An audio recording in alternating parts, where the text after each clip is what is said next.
Welcome back, fans. With me, Ruku. Today I'm reviewing this. Very interesting, but looked at this a little while ago. Never knew this existed, but there you go. It is a pilsner. It is called pilsner by the founders of Guinness. So those that do Guinness, which is from Ireland and is a stout. They have produced various different beers and ales now. So they've moved on from Guinness. Nice to see them trying something new. Apologies for my voice, I'm still suffering from a really bad throat. There you go, so nothing I can do about that. This is 4.5 and is a 650ml, so basically it's a pint and about this much. Still quite a bit in the bottle there, as you can see. I don't think it will tell you. Oh, it does show you on the front there that it's 4.5 and is a 600 and something mil somewhere. I saw it. Yeah, there it is. 650ml. Apparently, this is very hoppy. It's okay,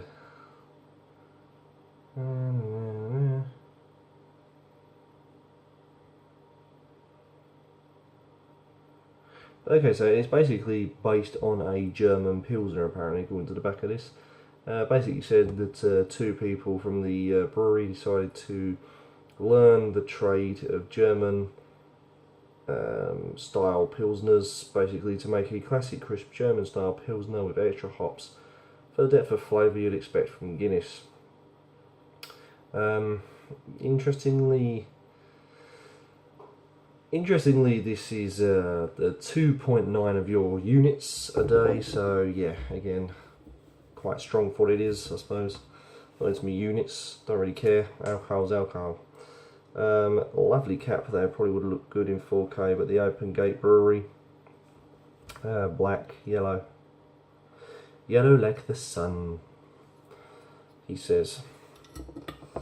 First appearances looks fantastic. Look at that beautiful pale gold malty colour, streams of bubbles, steady but simple. The head is quite thick, very, very white indeed, almost as white as the tiles in the background here. It just looks a really good looking beer, it really does. And if this is a decent pilsner, I'm going to be really chuffed. I love my pilsners and I would not expect anything more than a high quality pilsner from Guinness. But we'll see in just a second. So, not sure when this was released, but as far as I know, it's probably about a year old or so. They did the Dublin Porter, I do believe, the Hop House 13, and also this Pilsner, all produced by Guinness within the last year or so, because they agreed that they'll step away from stouts. So they kind of found this old logbook from the original founders of Guinness and decided to follow up on these unproduced recipes, and they've been locked away for many, many years, and this is basically the result of it, so who knows. But anyway, enough of the history lesson, fans. Let's see what this is all about.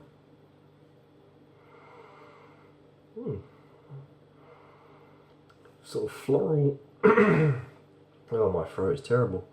Floral aromas and very, very fresh smells. Very freshy yeast and hop. Slight bit perfumey there, but nothing too offensive on the nose, so hopefully this will taste better than the perfumey smell. But yeah, not bad.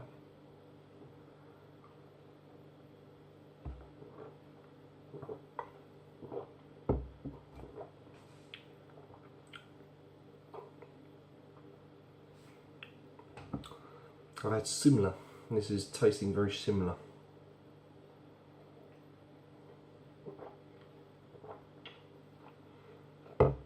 Yeah, I'm not sure if I like that.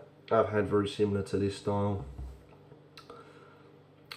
That's a shame. I'm not sure if I like it. It's very, very heavily hopped. You know, that's what just grabs you straight off. My palate is just powered with hops.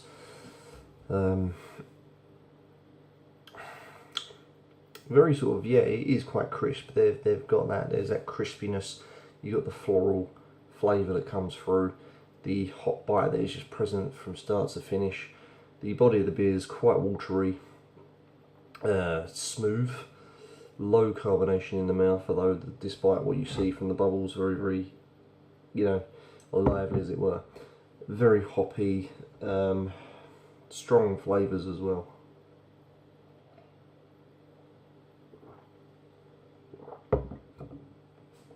I'm not sure if I'm keen on this. It's just that whole hop thing. There's not a real depth of flavour. They've not really given it, some Pilsners have something about them, i.e. they're crisp, they're clean, very watery, that kind of thing. This isn't. This gives you an overpowering hop bite from start to finish. Slight essence of that floralness, flornery type feel. The body is very light, very smooth, very crisp, very watery. And then you get like I'd say a decent amount of hot bitter at the end there, just to round the palate off.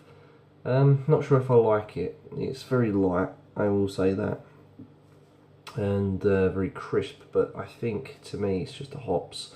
It's too powerful on hops. 4.5, not bad strength for what it is. It feels slap bang in the range that I like for a Pilsner. I like something nice and light that's not too strong in the alcohol. Yeah, to me it's just the hops that's ruined this really for me. But if you're a hop lover, then you're going to love this. It's just bursting full of hops. And yeah, not a bad attempt by the Irish. I can see where they're going with it, and I can see why they've kind of chose the style that they have. German Pilsners are reasonable. I'm not a big fan of German Pilsners either, but to me I'm more about the subtle Pilsners, nothing that's too overpowered. I like a soft Pilsner. So yeah, nice soft body, crisp, hoppy, and bittery. So yeah, all of those mixed in.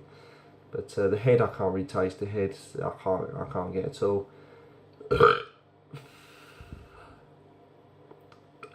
Bloody hell. Wasn't expecting a burp there, fans. But yeah, looks wise, I'd give that a 10 for the looks, and the bottle as well reminds me of the old Tusker, from Africa. And in actual fact, I think I would pick Tusker over this. Just personal preference. But there you go, fans. I'm going to score this, and I'm going to score it at a 5. It's deeply average. I don't want to be too cruel. I would have given it a 4 because I'm not too keen on the hot bite. But to be fair, the hot bite does give it a little bit of flavour, but not much else. So there you go, fans. Just a standard 5 out of 10.